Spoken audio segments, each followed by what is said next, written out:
So, dear authorities, dear colleagues, dear former colleagues, dear master students, and dear everybody else who has done us the honor to be here.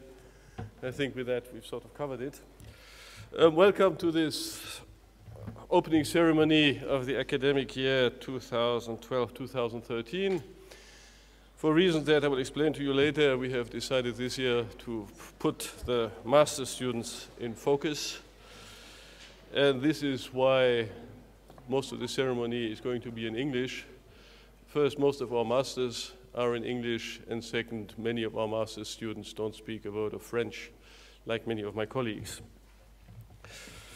First of all, I would like to point out to you that it was a wise choice that you made when deciding to become master's students in Lausanne, because if you look at the rankings that are becoming more and more of a fashion nowadays, you will see that we are doing pretty well in these rankings. In finance, in management, in education, in economics, in business schools. According to these rankings, we are very good. Now, if you have had the luck to take even a single statistics or econometrics course before you came here, your first reaction to these rankings should be, what is the prediction, the margin of error, what is the standard error around this ranking? And if you don't have this instinct automatically now, then I think you should very carefully study in your master's program, because there are fundamental reflexes that are missing in your education. If you look at the so-called real world, where we all aim for, the ability of the real world to produce long-run predictions without any indication of the kind of error that is being made is absolutely stunning. In the Canton de Vaud, the actuarians are able to tell you that the Caisse de Pension de l'État de Vaud, which is our pension fund, has a degree of undercoverage of 18%. This is essentially a long-run prediction over the next 30 years. This is the kind of prediction they give without any kind of margin of error. It is 18% plus or minus nothing. The Swiss National Bank recently revised downwards its predictions for GDP growth from 1.5% to 1%. They consider it totally superfluous to give any indication of the kind of margin of error that even their models should print out for them. It is just not the kind of thing that is worth communicating. And seeing that we have a professor of finance here, the ability of people in finance to produce point estimates is absolutely stunning. And the only thing we have learned about the recent past is that they're usually very far wrong. But even such a simple thing as a margin of error is just not part of the way people are communicating and thinking today, and that is, I think, a bad mistake. The same is true for these rankings, but this being said, I am reasonably confident to tell you that I think you made a wise choice to come and do a master's at HEC Lausanne, because I think we have an excellent staff that provides high-quality education in a variety of fields, and also think that the average quality of the students we have in our master's programs is way above average. And if you think about this sentence carefully, you will actually see that it makes sense. It is not a contradiction in its terms. The first reason why we are doing very well in many of these rankings is the fact that we have an outstanding group of professors. They produce high-quality research, and whether you like it or not, the ability of professors to appear and do well in international research rankings is an essential part of every ranking. And secondly, I think many of these professors do not just do high-quality research, they are also dedicated to educating the students. They do not consider themselves as researchers, they also take their role as teachers very seriously. And finally, I would like to point out that there is a profound misunderstanding in many debates. in my experience, there is a very high correlation between the quality of people as researchers and the quality of people as teachers. There is no trade-off between good teaching and good research. There's a high positive correlation between good teaching and research. So I think one can perfectly well make a statement that the quality of the research that the professors in front of you are producing substantially improves your chances of A, getting a job on the labor market, and B, getting a well-paid job on the labor market. Two things that are quite important. The world of academia is becoming more and more international and more competitive. So since I am dean, I am very grateful to my better colleagues that they choose to stay in Lausanne, because most of them have outside options. And if they didn't stay, life for us would become very difficult. My view about professors is that, like almost everything else, the quality of professors has something like a log normal distribution. There are very many people who are not very good, and there is a very thin tail end of people who are very good. And so if you want to be a good university, the problem is to be able to attract and keep people who are somewhere from this tail end. The first time I started thinking about this issue was when I saw a reasonably well-known ranking of German economists, which said that I was supposed to be one of the 30 best German economists. And when I saw that, so my first instinct was to say, you know, there's a big margin of error around this. So maybe it means I'm somewhere around 300. But then I looked at the thing more carefully, and it does seem to me to be the case that at least if you take German academics, many of them are really totally uninspired, and presumably also totally uninspiring. And this is what we have to avoid if we want to maintain a first-class faculty in HEC, in Lausanne. One could have a long philosophical debate about the question whether a town the size of Lausanne with 250,000 inhabitants and a canton of 700,000 inhabitants should really aim at having a first-class business school. This is an issue that I have not thought very hard about, because so far all the signals I have received from our authorities is that they want us to persevere in this path. And as long as I don't get signals that go in the other direction, these are the guidelines that I will try to pursue. This means two things. This means first that as the dean of this faculty, I will try to do everything in my power to keep HEC Lausanne an attractive place for our good professors.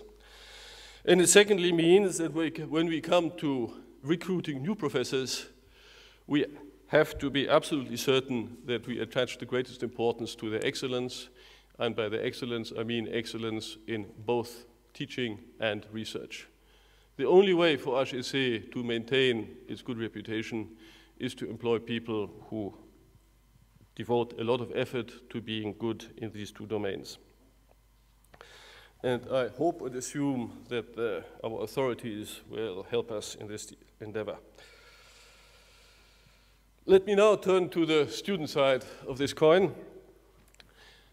And to dispel any doubts, there is a very simple reason why my colleagues have every interest to make these master studies as attractive as possible for you.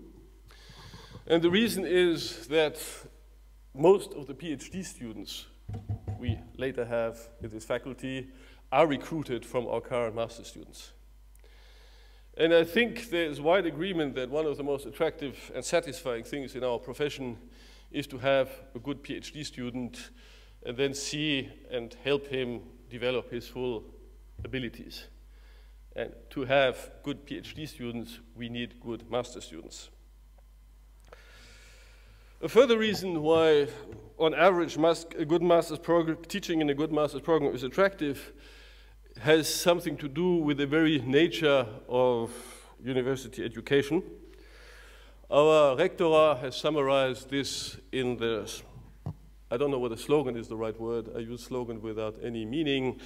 Le savoir vivant. I say this to show that my French is existent. I think one could translate it as living knowledge. University education is not about learning you to understand and reproduce models. University education is first about you understanding the limitations of the model that you're being taught. And it is secondly about then trying to develop, to realize the limits and to develop a better understanding of a real world. And given the economic situation we are in now, I think most of you will have to agree that our models cannot possibly be very good. There is certainly a margin for improvement. My personal intellectual development in the widest sense of the world was that while I was an undergraduate student, you could feed me with any set of assumptions you wanted to. And I then learned and I think understood what kind of results one can derive from these assumptions. But the content of the assumptions were of no interest to me. It was only when I started doing a master's studies that I first realized that all these models are actually a tool that should help you try to understand the real world. And then later on, that it is actually quite a lot of fun to try to improve on the existing models. And I hope that most of you will also end up seeing economics, finance, management, whatever you're studying, in this way.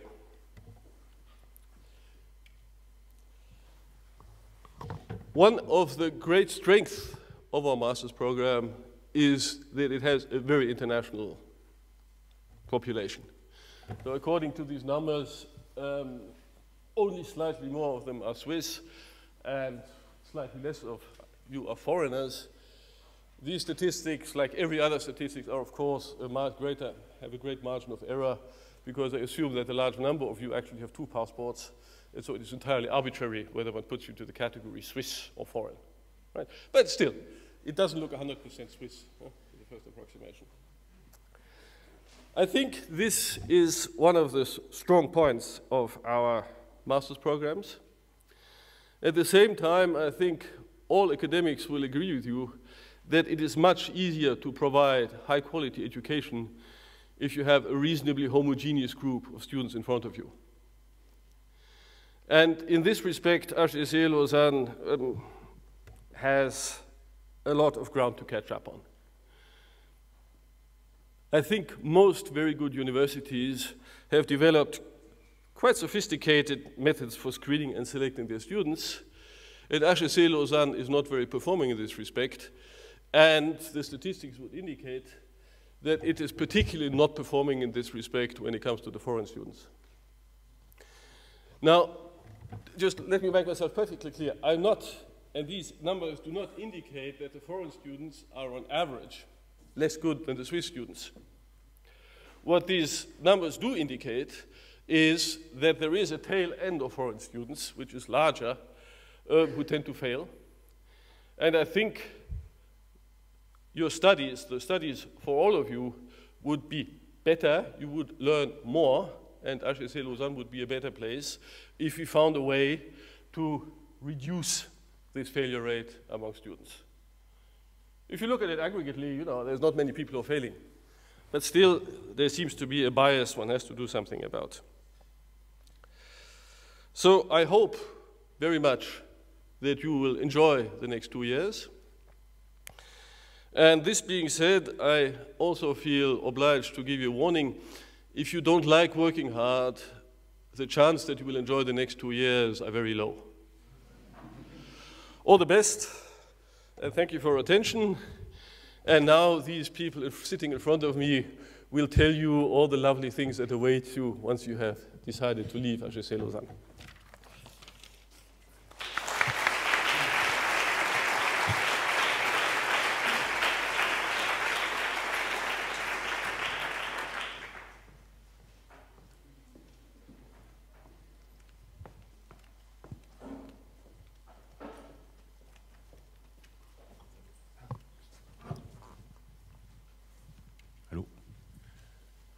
Good evening. My name is Levi-Sergio Mutemba. I'm a journalist for l'AGFI, which is a business and economic newspaper based in Lausanne, here in Switzerland. I'm glad to be here and talk to my guests here about your future and the value of your masters. And the first point maybe I would like to rebound on refers to what our dean said about the reason we make a master's for.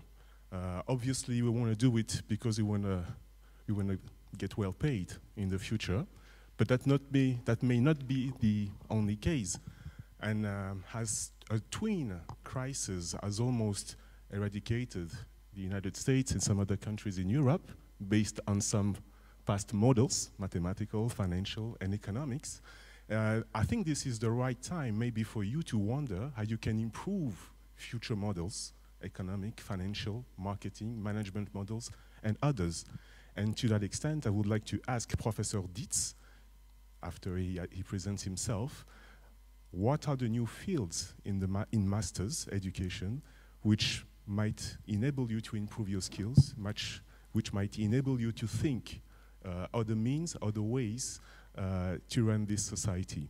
Before he answers that question, I will let each of our guests present themselves and let them explain what they do exactly, very briefly. Thank you very much.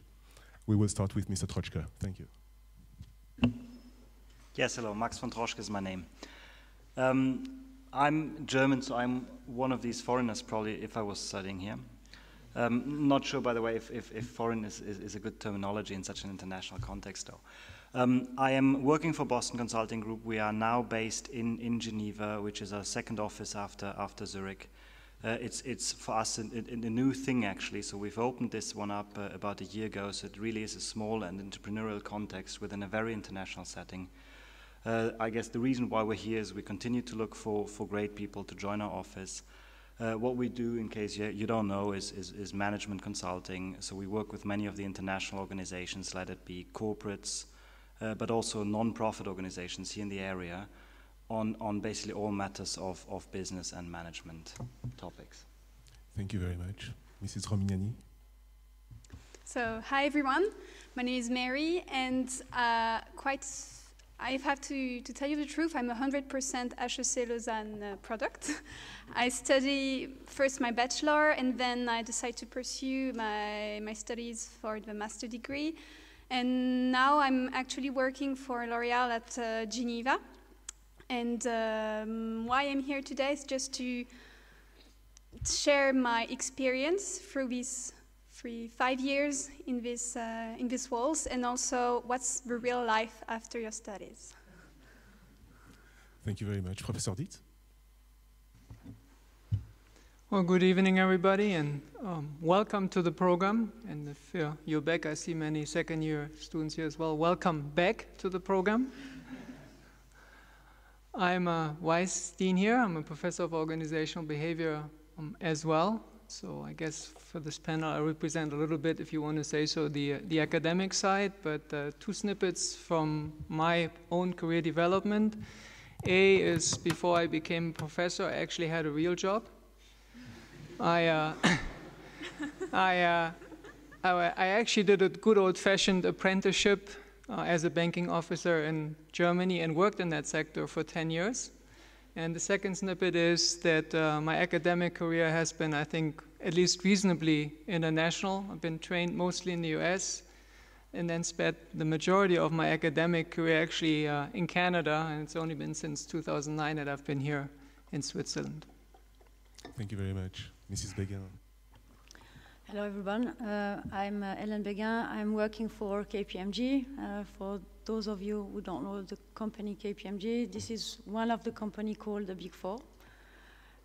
We do tax audit and advisory services to large companies, but also small companies. I'm quite impressed today to be here because I finished my study at HEC Lausanne 25 years ago, almost. And it's a long run since then. I've been working in Geneva in the financial services, banking environment for 12 years, just after the university. And then I decided to either I could continue with the firm, or I wanted to change a little bit what I was doing. I didn't really change the job, but I changed the environment, so I went to Fribourg. We built the Fribourg office there for 5 years, and then I transferred to Lausanne, and I'm in Lausanne since 2006 now. I'm leading the audit practice for the firm in the Suisse romande, and I'm recruiting many students every year since a lot of years, and I'm really happy to see that much student in this room, because every year this is a very big challenge for us to find a lot of students willing to do our job.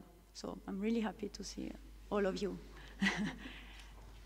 Thank you very much. And I will get back now to my first point and ask Mr. Professor Dietz first. What are the new competences, the new skills which are being developed at HEC, which might help students maybe think in other ways to run the company, to run the state, to run the research department, etc. Thank you. That's an easy question. Thank you. First of all, I guess there's an obvious comment that I'd like to make is that we have numerous different master's programs, and each of them obviously offers a specialty.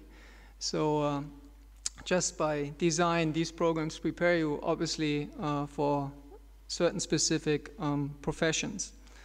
And some of these programs, like the program in actuarial sciences, I think they're actually really quite unique, quite strong.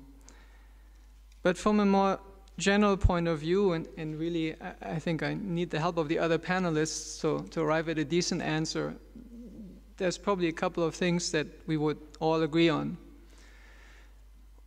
One is, and this is a cliche, but I think a very real one, is globalization is here. So we just need to look around in this room today. You just need to look at the numbers that Thomas showed us. We operate one way or another in global and multicultural environments. Here, I think, and Marie, maybe you can also later comment on this, you are in some ways, you might say, forced, but you could also say you have an opportunity to sharpen your ability to work with a ton of people from very different backgrounds. Reasonably, I think you could not possibly argue that you would want to work for a global company, but then you're not really ready to engage with classmates who maybe have a different background than you have yourself. So globalization is the first point. I think this is something that this program will give you just by virtue of its multicultural student body. Of course, we also have courses that go along with it. Then there's a second issue, and again, I hope the other panelists can comment on this. If I understand working in organizations today, the idea is that more and more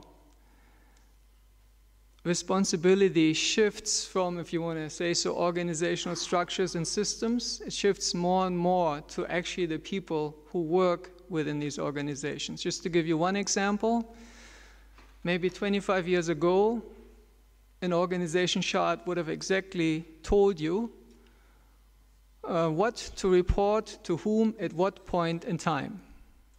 Right? Today, what you will find is often rather poorly defined roles in your organizations. And in fact, it could be up to a point where you have to find out what to report to whom by when.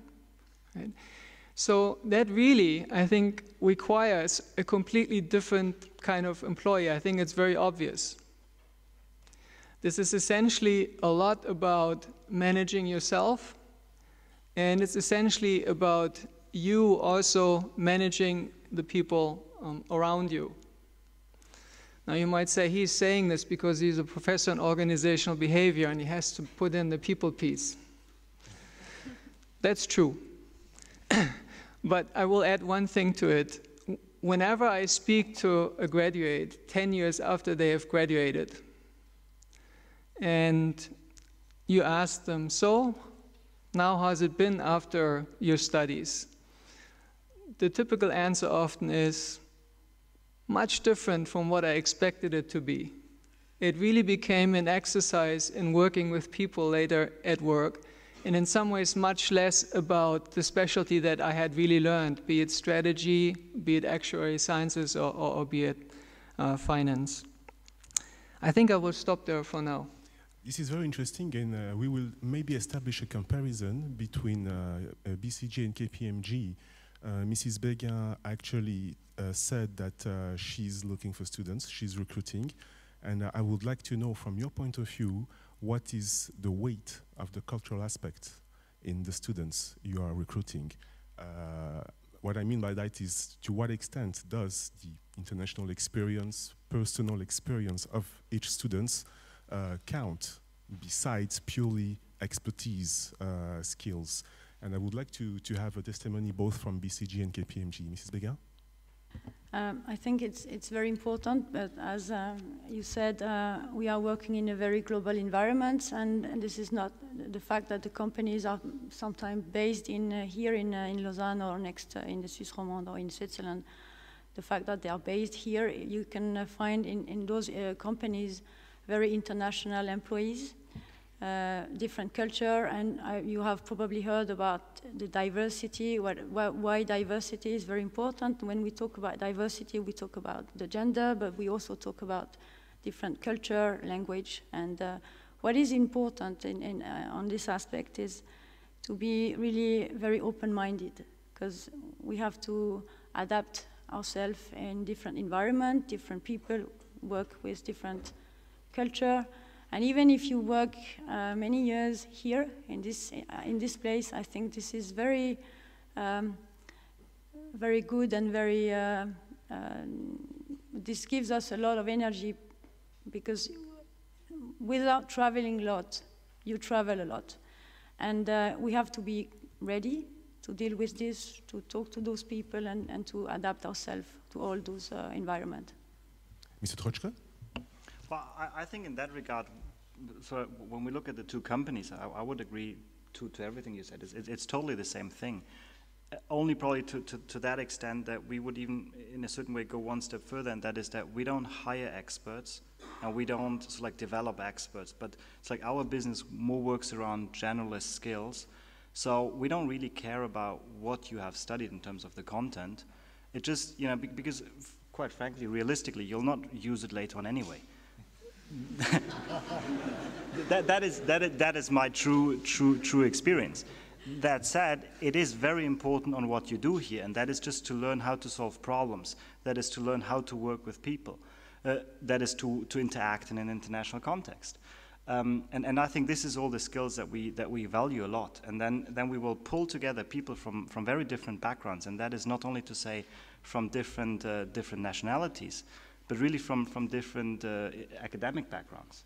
And then we pull them together, and we will manage them as a team. And this brings a lot of value to us. But Marie Rumignani, what was your experience when you left HEC with your master's? And then how did you find your job? What did your employer expect from you?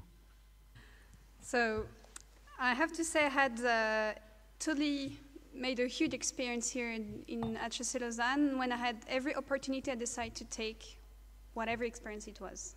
Maybe it will be my biggest advice for you guys. Just as you have 2 more years to study, you have time. I have to say it's time. You have the time to study, you have the time to enjoy life, you have the time to experience new things. Because after that, as I have to say, there is a new notion, time notion after the studies. And it's right now you're building yourself. Maybe it sounds a little bit awkward, but I was just there 3 years ago, and now I just see the big difference between my student life and right now. So this is why I would have to say you have to experience and do all the experience you can do right now. So for my part, I decided to study here, to stay here, because there was a really good exchange semester at IMB in India, because I studied the master degree in management. So this is why I decided to stay here and just to work again 1.5 years here, and then to go abroad to India. And also I decided to take part into L'Oréal Brainstorm Challenge. Maybe you have already heard about it. And it's a marketing contest. So this is how they discover me, I can say. Just after we made the contest, and we finished second with my team. And after that, I went to India, and then just after that, I started my internship at L'Oréal, and after it's go faster and fast and fast, and they decided to hire me after that. So this is why it's because of HEC I got my job, I have to say, because I took the opportunity to take my chance to go there. So, is there a change, Mrs. Béguin, when you said you graduated from HEC, and now when you look at students you're recruiting, their profile, their mentality, but also their skills? Is there an improvement? Is there a decay? Hopefully, yes. I should admit that if, you know, remembering how I was when I finished my study, I think that I wouldn't hire me now. So, because all the criteria that we are looking for now are more obviously higher. The world has changed, so now we expect the people that they can speak another language, at least English, or maybe a second language. When I finished, I couldn't really speak English like I can now. And we didn't have that much opportunities that the one you mentioned. We had no exchange with other universities, so all that has changed very much. Master was not existing. So it was really an academic, very old school, I would say, studies. And I think it's very important to see that HEC has improved and has developed the good way, the same way that the companies and the world has developed. Mr. Professor Dietz, do we have some indicators about the sectors which are most, how should I say, most intensely recruiting master students, and those maybe whose doors are shut right now? Do we have sectors that are intensely recruiting right now? I'm not sure I'd ask the question this way. Let me just maybe share some data. And essentially, if I understand the data correctly from our student cohorts, right? Maybe when we arrive here, and again, maybe you have some comments on that later, Marie, we have this idea of the dream job. Maybe a job in one of your two companies would probably be often listed as a dream job, consulting. Some other industries that are very attractive depending on the master's degree in which you actually graduate, right? In finance, maybe you'd like to end up with a particular bank, maybe even ideally one in London or New York, something like this. I have good news and bad news for all the students here. The good news is virtually all of our students have employment upon graduating from this program or from these different programs. That's the good news. And here's the bad news. There are actually just very few of these dream jobs to go around. And so this means that just very few of us do get them. Right? So this is just the reality. So what does it mean in terms of sectors? I'd actually sort of and this is where I said I'd pose it a little differently. Where do our students find employment? And a lot of them end up finding employment in small to mid-sized enterprises. Right? And in fact, they have great initial, they start their careers there in a great way.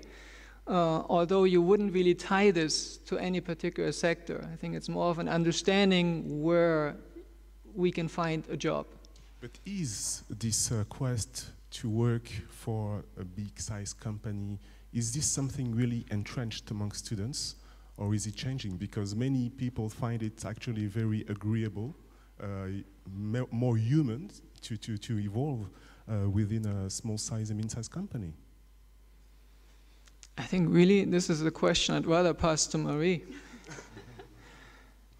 Well, how can I start? I hope my boss is not there. So no, I'd just say, when you just get out of here, I mean, you have a really strong mindset, and you're really eager to prove yourself and to say, okay, I'm really good at analysis, I'm really good to do a SWOT, I really want to show my competence. And I can give you a really good example. My boss told me to perform analysis for our stock level, and I came with this HEC, I will say, mindset, and decided to make a huge analysis about the stock level, to say, okay, how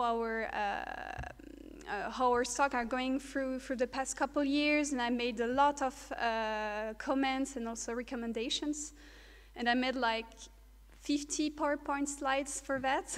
And 2 days after that, my boss called me and said, Mary, can I see you in my office? And I arrived, and he said, Mary, I'm sorry, I just didn't really want to read your work, because I just asked, in fact, what was the level of our stock? Did we have enough product for how we say, satisfied the supply? So I was like, oops, I worked too much just for simple questions. So this is why I really want to say to you that sometimes it's hard to get out there, because you learn so much here, and also you learn to go really deep into the analysis, and also to see really beyond, maybe sometimes more beyond than your boss. But you have to a little bit take on your shoulders, and you have to say, okay, I know the first years are not really easy, because you really want to prove yourself, but time will pay off your efforts, and you will see that you will go more, it will be more and more easier after that, and your work will be more and more recognized. And this is why I think you have a good, I would say, compared to other schools, I think we have a lot of advantage, competitive advantage, compared to the others. Mr. Troschke, you wanted to add something? Yeah, maybe quickly as a background, because I also used to work in a big company before I joined consulting, also in Geneva, Procter & Gamble. I think there's definitely a certain appeal to joining a big company for various reasons, though I think actually it's not quite the wrong approach to think about that, because big or small company, and even when you then think about the sector, I think it doesn't really matter anything to how your work will be day in, day out. I think the question you should ask yourself when looking at a certain job is, what is it that you will be doing there, and what is it that you will be learning there? And because, for example, joining L'Oreal or P&G or some small company here around the corner, on that level, I wouldn't feel comfortable saying one is better than the other. It really depends on what is it, how will your job look like there? The appeal of big companies, I would say typically, is the culture, and that comes really for, these companies have an international mindset, and they'll manage you as a young employee quite almost like aggressively. So they will give you typically responsibility early on. They will make you travel around. They will expose you to an international context, and it's all those things which I would be looking for. But I think, to be fair, this is not limited to the big companies. Mrs. Béguin. I totally agree what you just said, and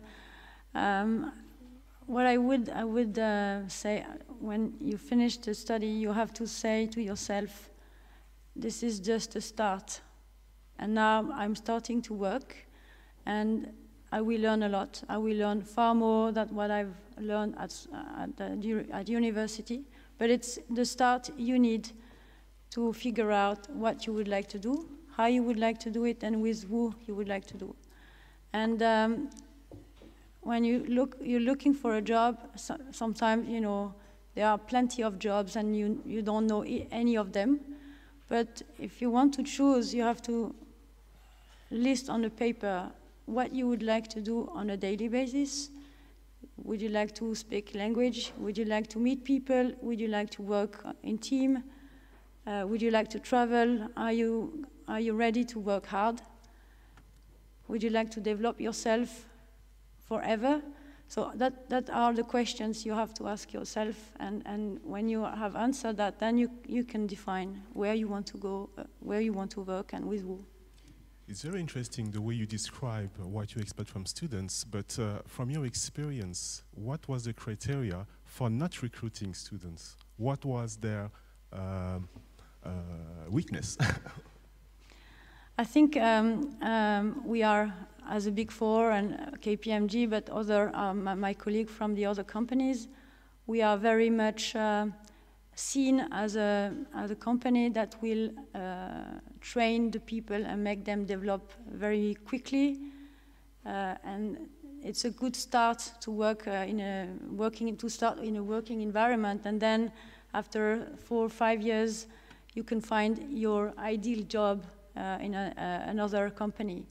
For us, it's very important that the student, they choose us for all the reasons I've mentioned just there.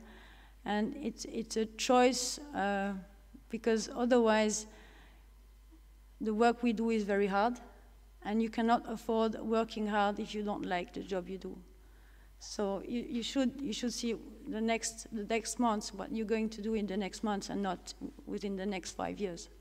And do you sense us, Mr. Troschke? Is it possible to sense some students or master students who, the one who really want it, and those who maybe not do not want it enough? Yeah, I think we have. I mean, in the interviews, we always get a fairly good feeling of that. But let me maybe come back to what is it that we're looking for, and why, in some cases, can we not recruit the people? You know, after all, because we want to grow, right? We're looking for people, and in some cases, it's a bit sad. I think the first thing that we're looking for is languages. It's true that we're working in a very international context. So on like the surface of it, you might think that English is sufficient. But I think the way to think about it, it just limits yourself way too much.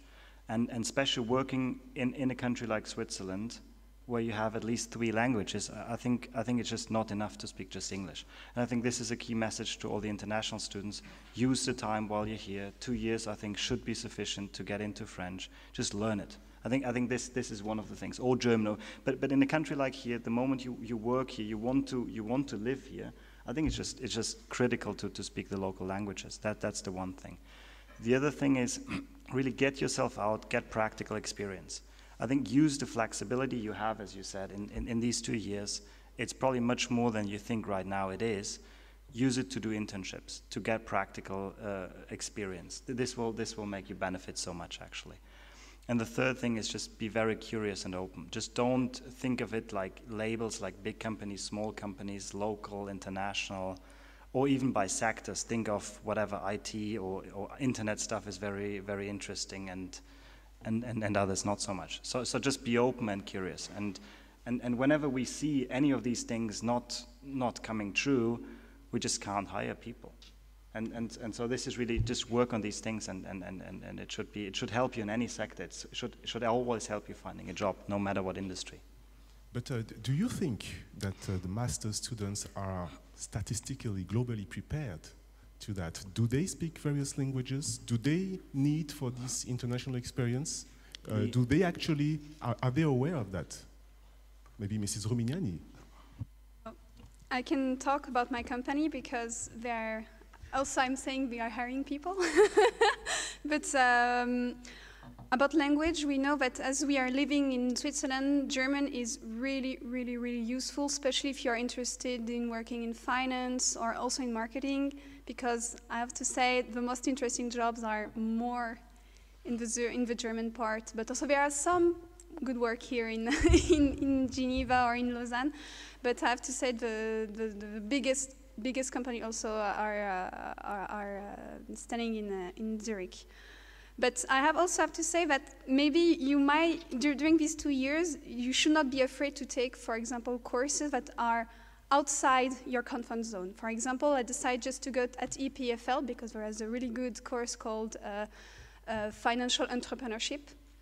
So we were just only 3 guys from the master courses in management, and we are surrounded by EPFL engineers and IT people, so it was a bit awkward during the first couple courses, but after that we have built a huge and a strong network with people I will never have idea to meet in my life. For example, CEOs or entrepreneurs or also, how can we say that, bankers and also lawyers. So I mean, it's really good to have soft skills, but also you need to take this time during these 2 years, the next 2 years, to build your own network, because it's also like how it works right now to find a job.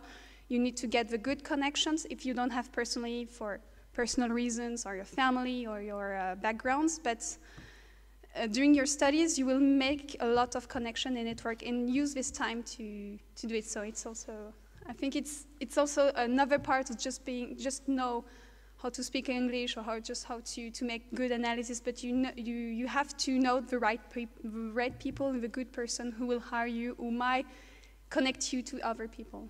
But Professor Dietz, before I get back to Mr. Troschke, Professor Dietz, is this something your students are aware of, the needs, these intercultural needs, the needs to speak various languages?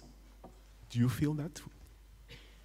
My impression is absolutely yes. I, of course, would say that there's variance among students, but matter of fact also is that in the Master of Management program, we offer, for example, a course on cross-cultural management. It's an elective, but essentially at least 2/3 of the students are taking it, right? So I think that very much speaks for that. And then if I look at my colleagues, they're themselves actually very international, right? 80% of our faculty are not essentially Swiss citizens, right? And so just by virtue of that, you have international representation in classrooms, and you will find it in the content of many courses, right? So if you take a strategy course today, I think inevitably you will also encounter cases from global companies, what have you. So I think our students can't help but be aware of it, right? Mr. Troschke? Maybe just one comment again to the languages, but also to frame it more broadly to all the skills and basically looking at your CV, all your capabilities that you're developing.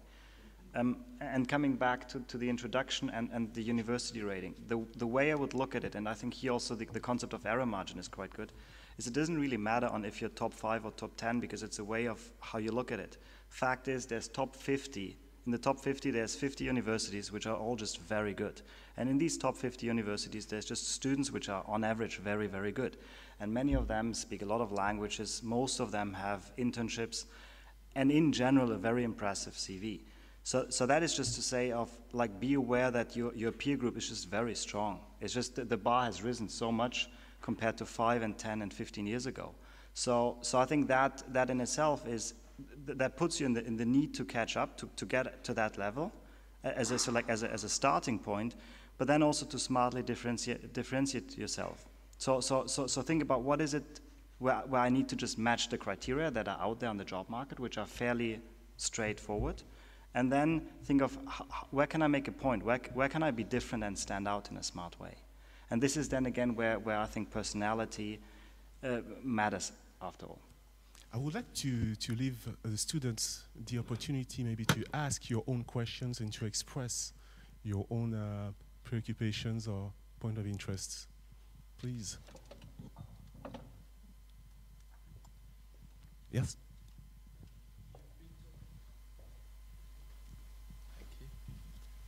You've been talking about recruiting. I was wondering if age is relevant. Like, we may have changed our education from starting from an engineer or apprenticeship, and then we went to university. We might be 30 by the end of our education. Is it relevant? Are we disadvantaged to someone who just went to university and finished at 25? That's a good question. Maybe I start. In some ways, maybe I'm a person to speak to this. I started my academic studies when I was 29 years old. So I was essentially already an old fart by then. And what I find on the basis of that is that it never worked against me. In fact, in some ways, in my particular case, I believe the previous experience in banking actually helped me with my academic career. But I also have to tell you one other thing, which I actually really do notice, right? So in our particular profession, in some ways, ultimately, you're judged in your field sort of like by the contribution that you make, right?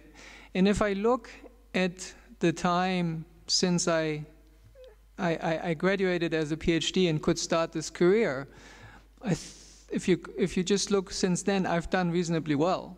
But if you actually look at other people my age and you look at me, because these people started a lot earlier with their academic careers than I did, you would think they're far ahead, right? So what's the bottom line for me? It's a choice that I made. I knew this when I sort of like started studying fairly late, that this would be the situation that I'm in. And as long as you can live with the fact that the point of comparison cannot necessarily then be people of the same age, but rather people who graduated when you graduated, I think age does not work against you. I would not understand, I would not know why. This is a very interesting question because he raises this issue of he might have known other experiences. He knows what making a mistake means. He knows what changing trajectory means. And that is a plus, obviously. What is your view on that, Mrs. Béguin? I think in our particular case, because I have to talk about our job, how we do that, most of the time, obviously, we hire people from the university, so most of them have only had the internship or have never really worked. So what we really discuss with the people who have other experiences or different experience in the past, it's the ability and the willingness to work with younger people, which is normally shouldn't be an issue. And also the work that we do is a lot of job that you learn by practicing. This is not the job that you learn when you're at university. So someone who has worked before has an experience, a real experience, and he or she will go probably faster. But there is the learning curve is probably the same for the first year or first 2 years. The learning curve is the same. Then how fast the person will develop is probably faster. Mr. Troschke, maybe a comment on that? Yeah, I think the easy answer to the question is disadvantaged, no, but different. And what I mean with that is it's clear that you bring a lot of different things to the table compared to younger people. And I think it's up to you then to turn it into your advantage to really make clear on what is it, on how you want to turn that additional experience that you have from your other studies and from all the rest that you've done so far on how you turn that into an advantage in the job you apply for. So I think really comes back to positioning. Maybe another question? Please feel free.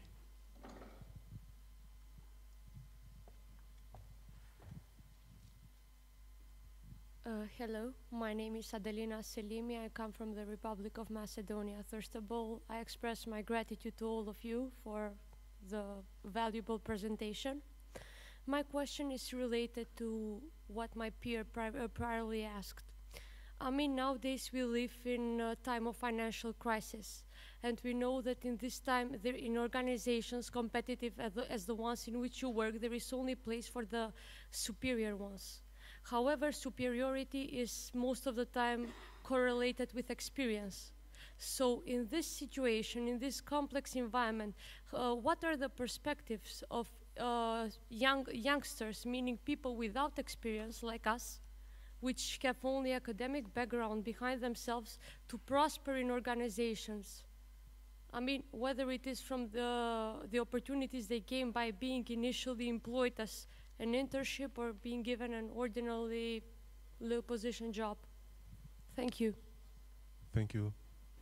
Who would like to ask first? Mrs. Rumignani, maybe? We didn't answer the former question. Well, you know, I was maybe one of the first students who just came out of HEC just in the start of a crisis, of a financial crisis. And I thought, my gosh, we are like 120 new people in the market, in a tough market, so I need to differentiate myself. And luckily I had this vision before, not about the crisis, but I mean when you are 300 or 200 people new in the market, you need to stand out of the crowd.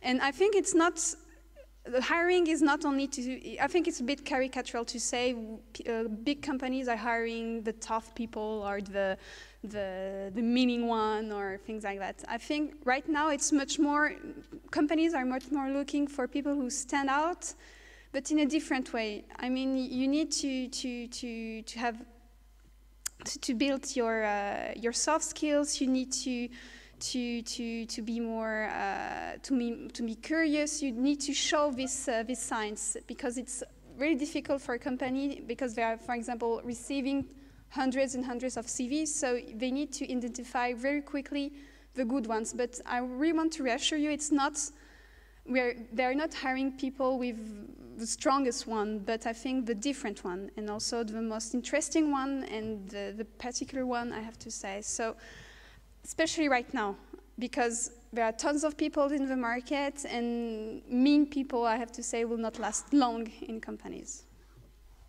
If it's okay for, if it's answering your question, or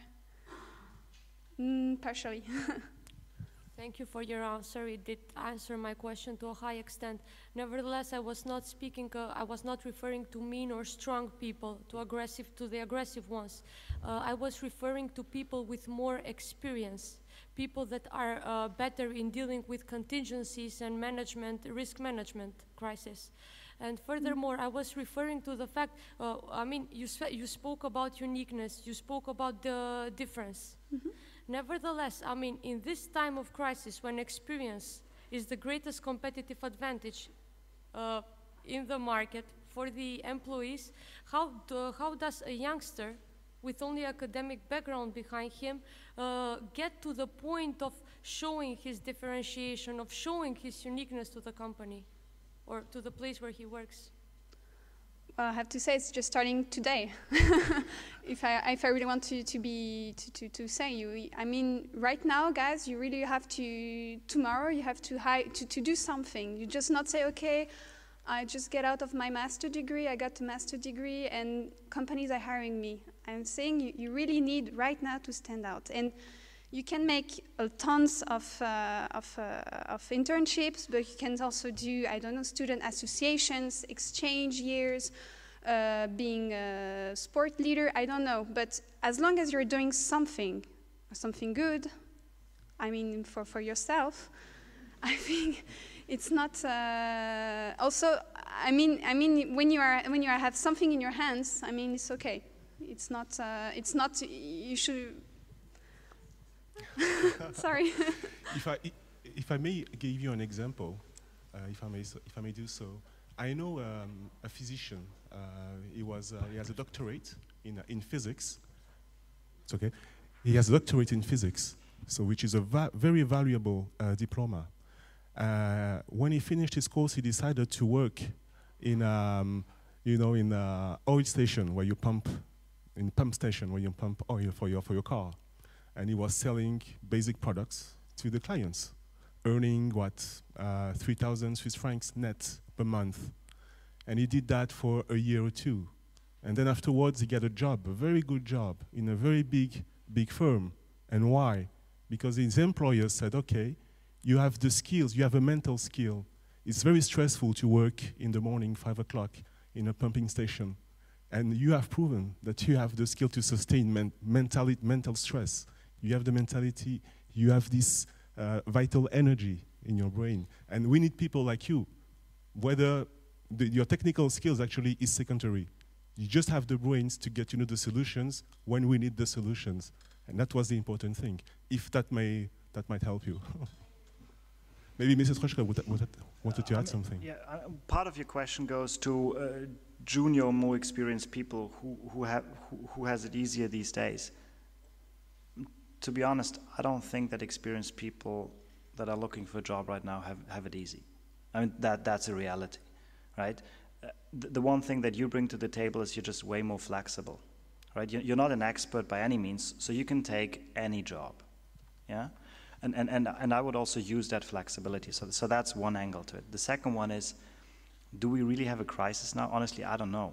To me, you know, we had a crisis 3 years ago, we had a crisis 10 years ago. To me, it's a new real. Because what we really have is just a shift, you know, and the reality is, the economic reality is that Europe is not growing anymore.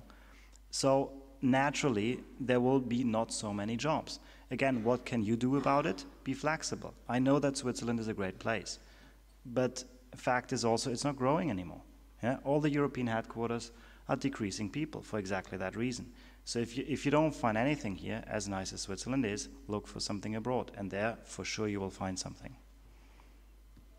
But is it not in difficult times, that the ability to distinguish oneself from another is most easiest? Is it not, in particular, in difficult regions, in difficult times, that one can differentiate itself better? Professor Dietz, maybe? Well, logically, there's no reason to assume for why the ability to be unique is of any more value when times are good as opposed to when times are not so good. I think that's just very logical. When I think about crises, then typically it means that what used to work before apparently doesn't work so well anymore. And if you actually approach it from that point of view, experience may actually be a limited advantage. Sure, you know exactly how it used to function in the past, but does that actually help you in figuring out how it's supposed to function in the future? I'm not even so sure. So as much as I somewhat agree that controlling for a particular position experience is an advantage, fundamentally I think there are very unique advantages also associated with actually not having experience, and I think you pointed this out yourself. It primarily is just the flexibility that you can bring to a job. So I think if I discuss this with you, I think piece of the advice that I would give you is reflect simply carefully about what you can contribute to the situation that your company is in, and this is what you really will have to focus on. And there will be instances where, in fact, you are at an advantage. Frankly, to put in a professor plug here right now, right? Thomas mentioned earlier that one thing that you will encounter here is a lot of strong researchers. So I think what researchers do, if they do it well, is even if it may seem very abstract or theoretical at first glances, they reflect about problems in a new way or in a different way, right? And we have these people actually come into the classrooms, and when you actually have them in the classroom and you hear about it, some new fancy method, for example, first thing you might think, ooh, how is this going to be useful for me later in my job? Right? I actually would like to believe this could be exactly the one thing that later on might be the solution that's needed to help your company move forward. You would have never known if you just had relied on experience. You would have never known if you just had tried to learn what always used to be done well in organizations, right? So I think it's an opportunity here to build also this ability to succeed in difficult situations. I will give, yes? Thank you. I'm Nadine Reichenthal. I'm the president of the HEC Alumni Association. I would just ask you, if you have CV from HEC or from other business school, why will you choose the HEC?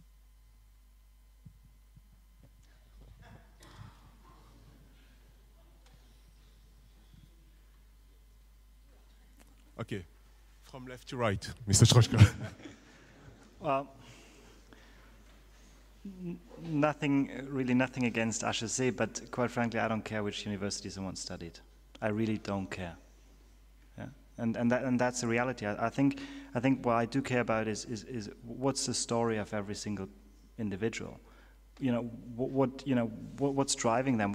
And it really comes back to a certain combination of where is he studying, what's the subjects, what else has he done in his life? I mean, it really becomes a story, and then it just has to be somewhat interesting. And it can be from, you know, they can even have studied in Valais or in China, I don't care. Not to say that we don't like HEC. But really it comes back to, remember what I told you before about this top 50 university ranking. I mean, you know, certainly people will start looking at these rankings, but just because one university is a tiny bit better than the other one, it doesn't mean a thing. Marie? Well, for my position, I would say I know what you have been through, but I think I'm quite agree with my fellow companion. I think it's the most important thing is to know what you have learned during these years, wherever you come from. Of course, HEC Lausanne is really good in your CV. I have to be honest. You say, okay, it's a sign of good education with quality, and you have really strong analysis and really strong in a very good way. But I think it's not enough. It's not, right now, especially nowadays, it's not enough to say I have my HEC degree. It's really good, but right now it's not enough. So you need to bring more, you need to have more, and you need to show more than just that. But I have to say it's a really good start. If it's in your CV, it's a really good start. I can only really reflect what's been said, right? I really don't think anybody gets a position because he or she was trained at a particular place. Right? So this holds true for any university. So, you know, if you actually were to say it is dependent just on where you were trained, ultimately it's sort of like implying that your choice of university guarantees, or you might take us even further, your university guarantees you to a certain degree a job, right? If this were, in fact, the case, or even worse, if this were the attitude, I frankly would think this would not be a great program for you. And in fact, I don't think that would be generally a positive attitude or a successful attitude to have. Because ultimately, really, if you think about your studies, and you heard it most clearly from Marie, what she said is, when I was here, the reason I could generate value for me is I took my opportunities. When the opportunities were there, I took them. Nobody forced me to do the extra work I put in, or to go on this committee, or take this course or this course. I made my choices, right? So I think you have to really understand this, that we are here to give you an opportunity to develop the education that hopefully does get you the job afterwards that you're striving for. But really, at the end of the day, it's what you decide to do, what you put in, that will make this work. Mrs. Béguin. Yeah, I should add that we receive many CVs from different people from Europe, from different business schools, and I should admit that we value very much HEC in Lausanne, but we do not really value more HEC in Lausanne compared to other schools in France or in Germany or in Spain, for example. And as you can imagine, we receive more and more CVs from students who studied in European countries, because in their country they don't really find any job, even if they are highly educated. Some of them speak a different language. So we value the level of the people coming out from HEC. We value them from other business schools in other countries. But as we all said today, the personality of the person is far more important than the diploma. And this is the basics. And then the rest is the personality and what the candidate or the student has done during the studies. Is there any last question from the audience? Yes?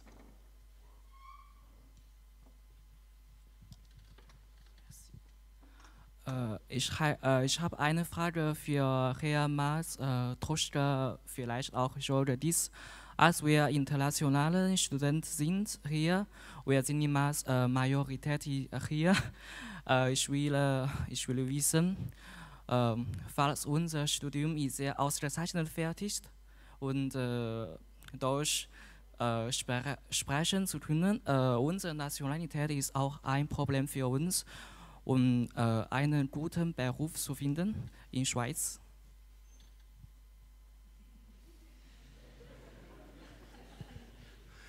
Well, Mr. Troschke, I guess that will be a tricky answer. But first of all, I mean. Yes, this is what I asked. I mean, in short, but let's. I mean, first of all, I obviously appreciate that you have made the effort of speaking German. I think that's actually great. But the question short was on how to deal with any potential disadvantages of nationality when seeking a job, I guess, particularly in Switzerland, right? Well, I guess there's nothing we can do. No, there's not so much we can do as companies other than following the processes and the possibilities we have to help you. So I guess for students from Europe, it's a bit easier. You know, we just follow the typical work permit process. I think for students from outside Europe, it really is a pain. So how much can we do there? To be honest, I don't even know. I just know that it is complicated, and it's a fact that we cannot really change.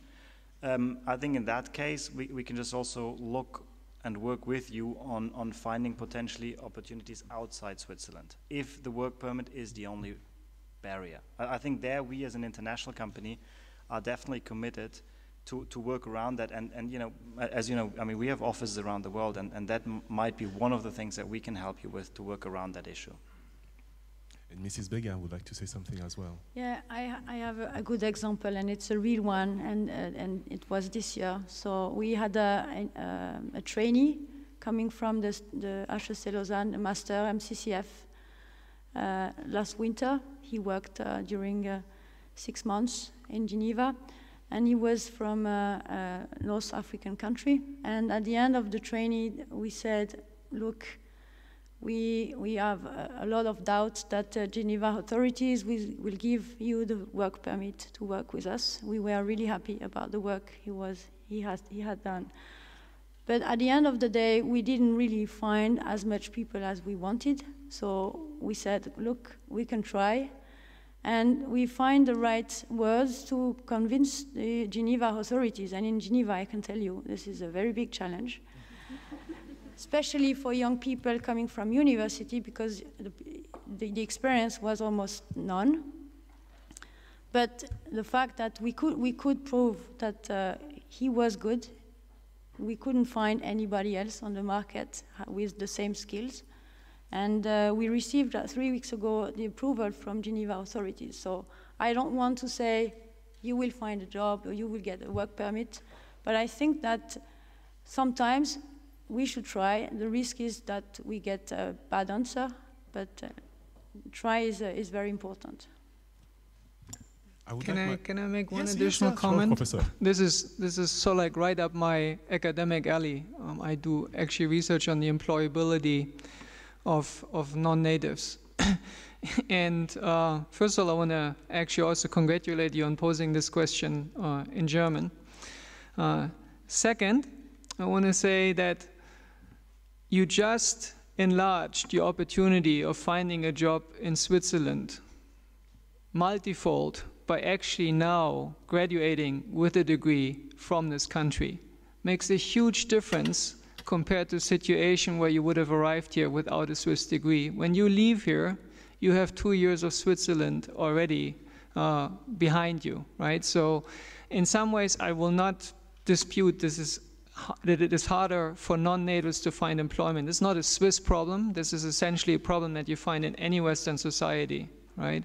But by your choice of coming of getting your education in the country where maybe you would like to work afterwards, you just enlarged your chances of actually finding work. Just to close, I would just like to ask you just to raise your hands about who among you are enthusiastic or confident about their prospects, and who aren't. Who is confident? Okay. And who are the pessimistic? That's only the professors. I think we will close there. And I would like to thank you very much for coming here and for the quality of your interventions. Thank you very much, and thanks to you all.